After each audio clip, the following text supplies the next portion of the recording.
xe rồi mình lại đi thôi. Con đừng quen, sao mà yêu quá, chắc vì lòng mình đang thánh thơi. Mây cứ trôi, gió khẽ cười, bánh xe lăn qua từng góc phố. Ngày mới bắt đầu thật nhẹ nhàng, mang theo bao điều mong chờ. Xe vẫn đi, trời cứ xanh, mỗi cung đường đều đẹp như tranh. Chẳng cần vội, chẳng cần nhanh, đi đâu cũng thấy lòng an lành. Xe với tôi như đôi bạn thân, qua bao nắng gió vẫn kề vai. Chỉ cần ngước lên còn trời xanh là biết hôm nay sẽ là một ngày vui.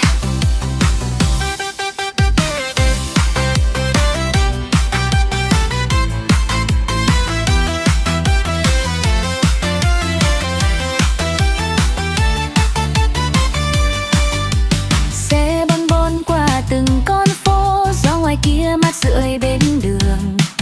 Gặp vài người đưa tay chào vội, tự nhiên thấy ngay mới dễ thương.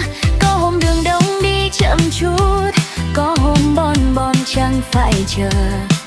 Chỉ cần xe vẫn còn lăn bánh là hôm nay đã thấy thật vui.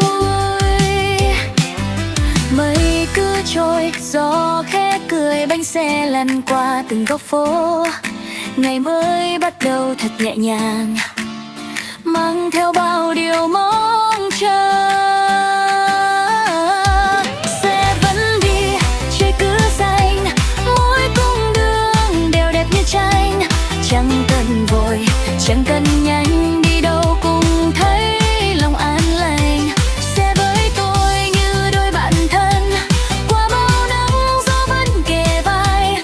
Chỉ cần ngước lên con trời xanh là biết hôm nay sẽ là một ngày vui.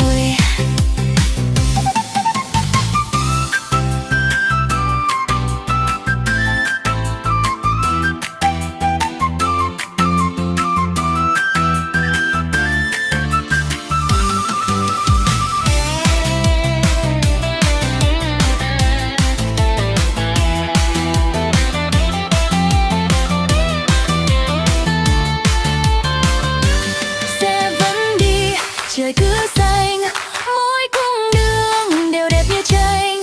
Chẳng cần vội, chẳng cần nhanh, đi đâu cũng thấy lòng an